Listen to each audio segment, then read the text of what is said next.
Hola, buenos días a todos. Aquí estamos nuevamente y esta vez para hablar de una persona muy importante para la educación y la cultura puntana, el gran poeta puntano, digo yo, el gran poeta popular, Antonio Esteban Agüero. Antonio Esteban Agüero nació en la localidad de Piedra Blanca, cerca de Merlo, un 17 de febrero de 1917 y falleció un 18 de junio de 1970. Se descompensó, fue internado rápidamente en el entonces, y todavía está, no en el mismo lugar, el Sanatorio Ramos Mejía, y fue enterrado aquí en San Luis. Después, unos años posteriores, va a ser trasladado, sus restos son trasladados a la localidad de Merlo, donde está sepultado. Diré que es una persona emblemática para la cultura puntana, fue un gran poeta, un gran escritor, publicó en numerosos diarios, en numerosos diarios nacionales.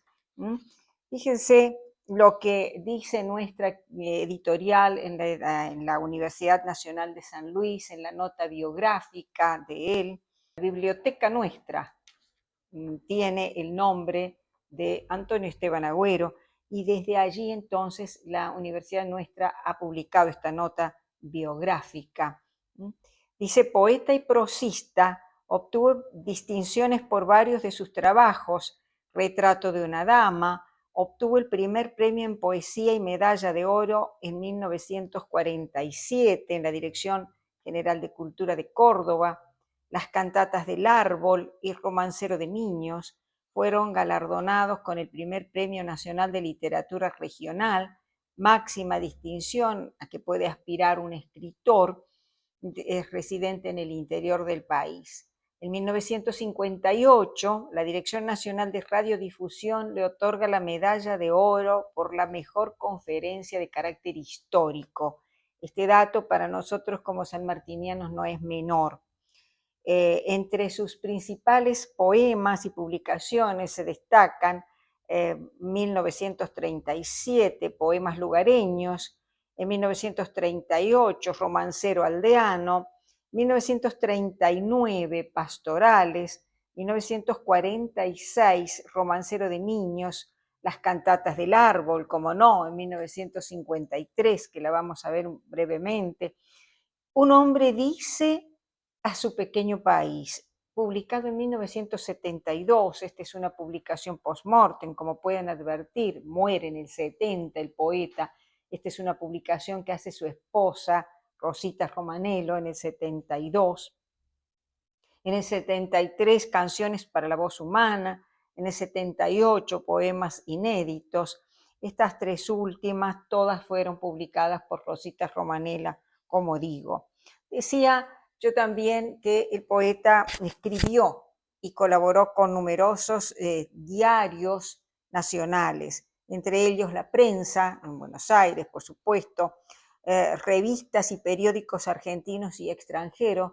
Destaco La Nación de Chile, El Comercio de Perú, El Hogar, Mundo Argentino, una revista muy de mujeres, Vosotras, en los Andes, Los Principios, Ideas en San Luis y la revista de San Luis, entre otras. Pero en 1960, el diario Clarín, cuestión que todavía está, de Buenos Aires, otorgó al poeta, por un voto unánime de tres grandes personas, un jurado compuesto por enormes escritores, Jorge Luis Borges, Enrique Larreta y Fermín Gutiérrez, el premio del sesquicentenario de la Revolución de Mayo a su poema Un hombre dice a su pequeño país. Esto es lo que vamos a detenernos y nos vamos a quedar un poquito allí. Por supuesto, decía yo hace rato, la biblioteca de nuestra universidad lleva el nombre Antonio Esteban Agüero, pero también nuestra universidad lo reconoció en el mismo año que él falleció, 1970. Él fallece en junio, y nuestra universidad lo va a le va a otorgar el título de doctor honoris causa en 1970, en septiembre, es decir, una pequeña diferencia de meses, doctor honoris causa post-mortem de nuestra universidad, resolución rectoral 109 del 28 de septiembre de 1970. Decíamos entonces que entre sus textos destacados tenemos las cantatas del árbol. Las cantatas del árbol, en donde, por supuesto, publicado en 1953 las cantatas, ¿no? ¿A qué puntano no le sedujo este hombre que comienza su primera página haciendo una cita de Beethoven y dice: quiero a un árbol más que a un hombre? Pero a la hoja verde, dice, está dedicado. Y por supuesto, este texto es muy bello, comienza con las cantatas al abuelo, del abuelo Algarrobo, perdón. Dice: Padre y Señor del bosque, abuelo de barbas vegetales, yo quisiera mi canto como torre para poder alzarla en tu homenaje. No el canto pequeño de la flauta, dulce, delgado, suave, la de cantar la rosa y la muchacha, sino el canto del mar, un canto grave, con olores de vida y con el pulso musical y viviente de la sangre. Algarrobo natal, abuelo mío, catedral de los pájaros. Es tan bello este libro, ¿no es cierto?, Las cantatas del árbol. ¿Cuántos puntanos nos hemos quedado allí embelesados con esa pluma, con esa poesía, con esa sensibilidad tan exquisita que tenía el poeta y que nos hacía ver más allá de lo que uno podía ver? Yo voy a detenerme, como dije, en un texto muy especial para los sanmartinianos y para los puntanos. En este, que es un libro que es el que obtuvo el premio de ese jurado que estuvo integrado por Jorge Luis Borges y que se llama, por supuesto, Un hombre dice su pequeño país. En el año 72, el título que tiene, Un hombre dice su pequeño país. Ya no está el dice a su pequeño país, que fue el que obtuvo el premio, pero el libro vale, ¿no es cierto? ¿Y qué dice acá? Son digos. ¿Qué son los digos? Son declaraciones, son exhortaciones, son afirmaciones sistemáticas, sentencias, en este caso de Agüero, en relación a prácticas sociales, a prácticas culturales de su pueblo. Por eso yo lo nombro como el poeta del pueblo, el poeta popular, que supo interpretar a su pueblo, a los habitantes de otros tiempos, y sin embargo él supo entender y supo comunicarse con sus ancestros y poder entonces volcar el sentir y el pensar de esas personas. Fíjense, los digos son todos maravillosos, ¿no? Fíjense en el digo el llamado, dice él, cuando yo digo que supo interpretar lo que el pueblo sentía. Dice, en el digo el llamado, y las mujeres venían a decirle al gobernador Dupuy: vuestra merced conoce mi pobreza, yo no tengo rebaños ni vacadas, ni un anillo de bodas, ni siquiera una mula de sillas, pero tengo este muchacho cuya barba empieza, ¿no? Fíjense cómo supo interpretar el sentir de un pueblo que estaba profundamente comprometido con la causa de ese libertador y entonces facilitarle todo lo que el libertador necesitaba y pedía con premura, con urgencia. Y dice: y los hombres dejaban el arado, o soltaban azada o podaderas, o la hoz que segaba los trigales, o la taba o el truco en la taberna, o el amor de las jóvenes esposas, o la estancia feudal o la tapera, ¿eh? Para ir hasta el Valle de las Chacras, donde oficiales anotaban levas. Es decir, cómo allí la densidad discursiva de la escritura de Agüero nos muestra esa íntima comunión con esos actores, ¿eh?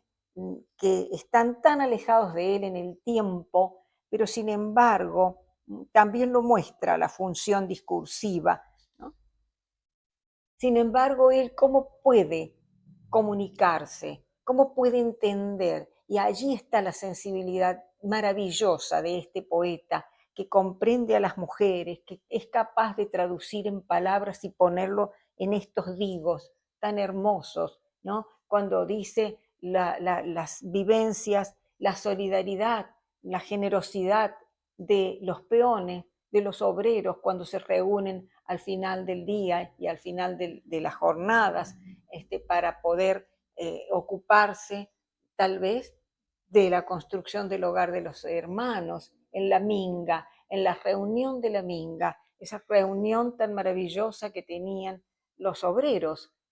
Y entonces por eso digo el poeta popular, él fue capaz entonces de entender, fíjense, la gente dice la tonada, digo la tonada, pero la tonada no es una melodía, es esta cadencia que tenemos los puntanos para hablar, como la tiene cualquier país, cualquier habitante de otra región de la Argentina o no, o de otro país. Los chilenos tienen una tonada diferente de los peruanos, nosotros también los argentinos. Y dentro de Argentina, los porteños, por ejemplo, es diferente de nuestro hablar, de nuestra cadencia. Y entonces él nos muestra allí, con el digo a la tonada, cómo fue una guerra enorme, como dice él. El idioma nos vino con las naves sobre arcabuces y metal de espadas, ¿no? Cabalgando la muerte y destruyendo la memoria y el quipo de la mauta. Fue contienda también la del idioma, dura guerra también, sorda batalla. Bueno, y entonces después dirá, y el idioma triunfó, los ruiseñores de Castilla vencieron, ¿no? Como muestra que los españoles se imponen sobre esos habitantes originarios. ¿Cómo fue esa batalla? Digo guerras, dirá en otro lugar. Digo a Juana Coslay, ese poema también emblemático que nos ilustra acerca del encuentro entre las dos culturas, ¿no? Qué maravilla. Y él se va a debatir entre ese sentimiento de la cultura española, ilustrada, y de la cultura autóctona y regional. Y va a estar allí en estos digos, marcando esa disquisición, ese poder tensionarse entre las dos culturas. Sin embargo, termina imponiéndose su propia naturaleza, ¿verdad? Siempre terminamos en el origen. En el digo a la mazamorra, él con esa densidad discursiva que utiliza, enorme, ¿no? La mazamorra, ¿sabes? Es el pan de los pobres, la leche de las madres con los senos vacíos. Yo le beso las manos al Inca Viracocha porque inventó el maíz y enseñó su cultivo, ¿no? Es maravillosa esa densidad enorme que pone y la función de apoyo. Entonces él se sitúa desde su cosmovisión, que yo decía recién, cómo él se debate entre esas dos culturas, pero sin embargo esa función de apoyo fuerte que introduce en todo su discurso, en donde de repente él es la voz de la patria, él es la voz del pueblo, él es la voz de los que no tienen voz, y entonces será la voz de los muchachos nuestros que fueron al llamado del general, que acudieron presurosos al llamado del general San Martín y dejaron todo, ¿no? Dejaron, como decía, dejaron estancias, dejaron el surco, dejaron el ganado, dejaron a las mujeres y los niños y fueron al llamado que les realizaba el general San Martín, que finalmente era el llamado de libertad que les hace América, dice él, ¿no? Entonces, él de repente va a ser la voz de esos actores de hace muchísimos años atrás. Luego será la voz de la patria, la voz de los obreros. Entonces, realmente tenemos un Agüero que es el gran poeta popular puntano, el gran exponente de la cultura puntana, ¿no es cierto? Con qué orgullo lo decimos. ¿Y por qué será especial para nosotros, los sanmartinianos, este poeta que estamos mostrando y que ya me detuve 2 veces en el Digo el Llamado? Porque en el año 1959, cuando se constituye la Asociación Cultural Sanmartiniana, él ya había tomado contacto, por supuesto, eh, hablo de Urbano Núñez, ya había llegado, Urbano llega a San Luis en el 53, toma contacto rápidamente, decíamos la otra vez, con la gente, los jóvenes inquietos intelectuales de aquí de San Luis, y allí se encuentra con Agüero. Pero cuando se crea la Asociación Cultural Sanmartiniana, lo va a decir Nelly de Núñez, Nelly Álvarez de Núñez, ¿no es cierto? Aquí lo va a reproducir el profesor Hugo Furcade en un texto que tiene él también memorable, La personalidad polifacética de Urbano Núñez, de una publicación del 2009. Bueno, de acuerdo al testimonio de Nelly de Núñez, él allí cita quiénes fueron los miembros del Consejo Directivo Fundador, ¿no? Y allí, por supuesto, el presidente Urbano Núñez, vicepresidente Antonio Esteban Agüero, secretario Pascual Raca, y lo van a ver ustedes allí. Y por supuesto la foto primigenia, la foto original de esos integrantes del primer Consejo Directivo sanmartiniano. Tengo de muy buenas fuentes, de muy buenas fuentes, que el Digo el Llamado es escrito en el año 59, cuando se constituye la Asociación Sanmartiniana y él forma parte de esa Asociación Cultural Sanmartiniana. Él va a ser una persona clave para decir las vivencias de ese pueblo que aportó todo a la causa y a la gesta del gran capitán, porque la mayoría de los hombres salieron de aquí de San Luis, y de aquí de San Luis salió también todo lo que se pudo dar en hierro, en canceles, en sal, en carne, etcétera, en cueros, que San Luis siempre tuvo una industria incipiente del cuero. Bueno, todo eso lo va demostrando en este Digo el Llamado, que es una proclama, es una exhortación maravillosa que hace él al pueblo de San Luis. Y para nosotros es fundamental ese Digo, porque allí está traducido la lealtad, la solidaridad, la generosidad y la entrega total del pueblo de San Luis. Establece con Urbano Núñez, Antonio Esteban Agüero, una íntima relación que sabíamos de la sensibilidad como poeta de Urbano Núñez, la hablábamos la vez pasada, de modo tal que cuando el poeta parte en 1970, Urbano va a sentir con muchísimo dolor esa ausencia. Urbano le ha dedicado 2 o 3 poesías maravillosas a él, ¿es cierto? Una de estas, versos de adentro y también de coraje, dice el propio Urbano.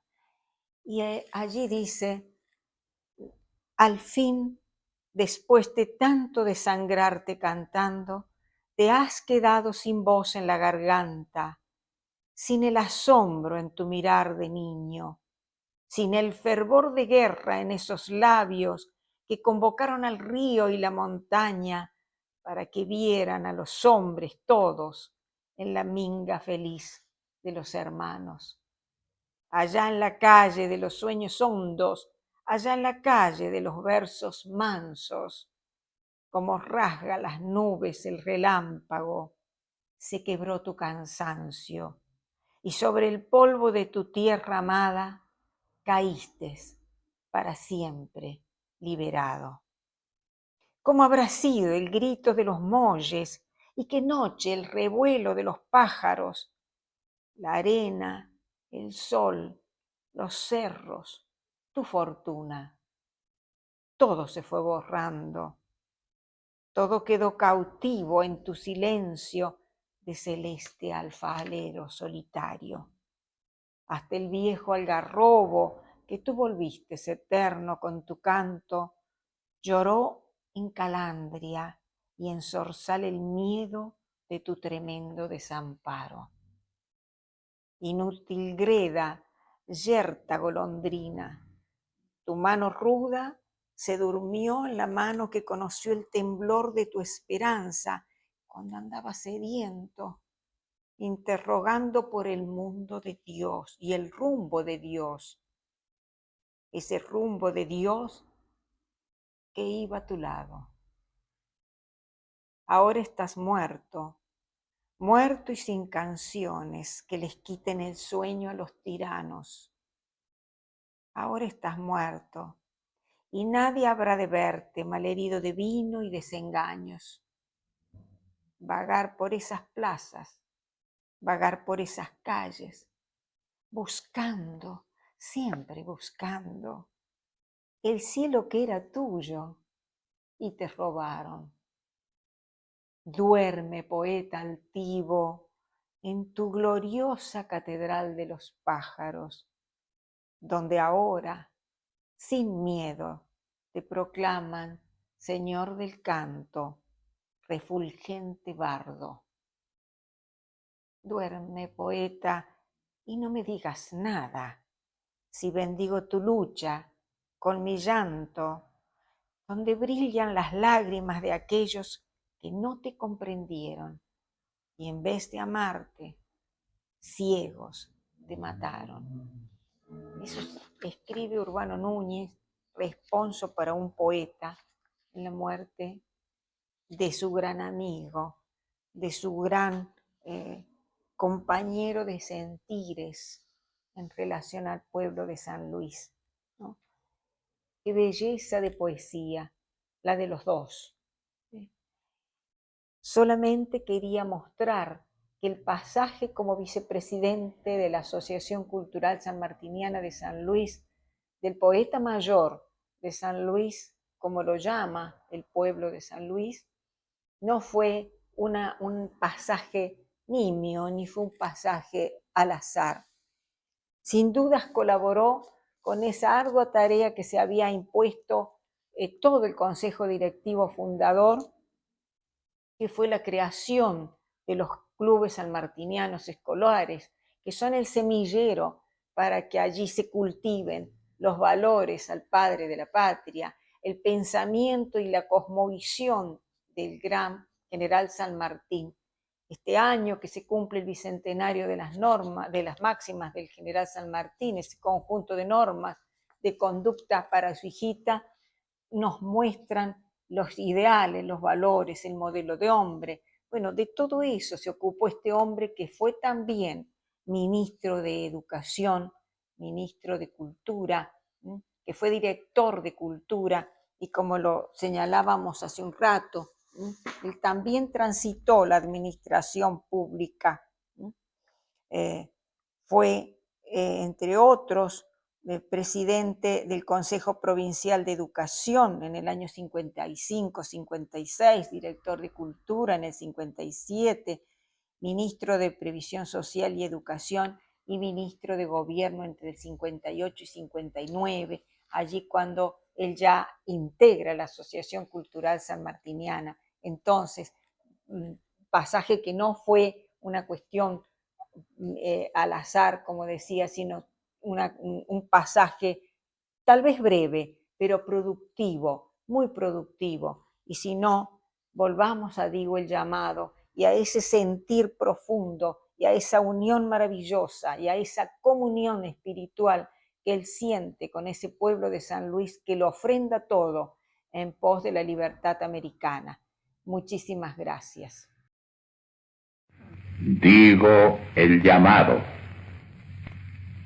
Y después en caballos redomones que urticaba la prisa de la espuela, galoparon los chasquis por las calles de la ciudad donde Dupuy gobierna, conduciendo papeles que decían el general de San Martín espera, que acudan los puntanos al llamado de libertad que les envía América. Y firmaba Dupuy sencillamente, con la mano civil y la modestia de quien era varón republicano hasta el cogollo de la misma médula. Y los chasquis partieron con el poncho como un ala flotando en la carrera hacia todos los rumbos provinciales, por los caminos de herradura o huella, ignorantes del sol y la fatiga, sin pensar en la noche o la tormenta. Llegaron hasta el Morro por la tarde y por el alba cabalgaron renca y entregaron mensajes en la Toma, en la Carolina y la Estanzuela, en las villas de Merlo y Piedra Blanca, en el Paso del Rey y Cortaderas, en Nogolí también y San Francisco, en cada población y en cada aldea, y en estancias y oscuras pulperías y en velorios, bautizos y cuadreras,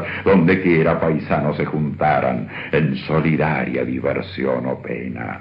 Y los hombres dejaban el arado, o soltaban azada o podaderas, o la hoz que segaba los trigales, o la taba y el truco en la taberna, o el amor de las jóvenes esposas, o la estancia feudal, o la tapera, o el sedazo que el oro recogía cuando lavaban misteriosa arena, o el telar, o los muros comenzados, o el rodeo de toros en la yerra, para ir hasta el valle de las chacras, donde oficiales anotaban levas, y hasta había mujeres que llegaban, con vestidos de pardas estameñas, al umbral de Dupuy para decirle: vuesa merced conoce mi pobreza, yo no tengo rebaños, ni vacada, ni un anillo de bodas, ni siquiera una mula de silla, pero tengo este muchacho cuya barba empieza. De Mendoza llegaban los mensajes, breves de dura y militar urgencia: necesito las mulas prometidas, necesito 1000 yardas de bayeta, necesito caballos, más caballos,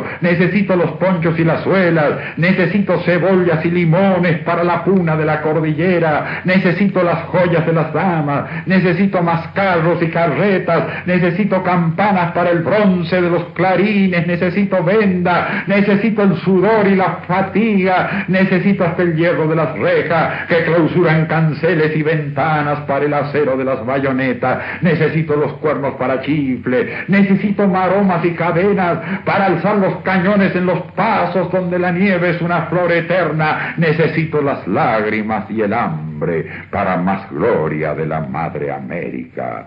Y San Luis obediente respondía, ahorrando en la sed y la miseria: río oscuro de hombres que subía, oscuro río, humanidad morena que empujaban profundas intuiciones hacia quien sabe qué remota meta. Entre tanto el galope levantaba remolinos y nubes polvorientas sobre el anca del último caballo y el crujido final de las carretas, y quedaron chiquillos y mujeres, solo mujeres con las caras serias y las manos sin hombres, esperando en San Luis del Venado y de las Sierras.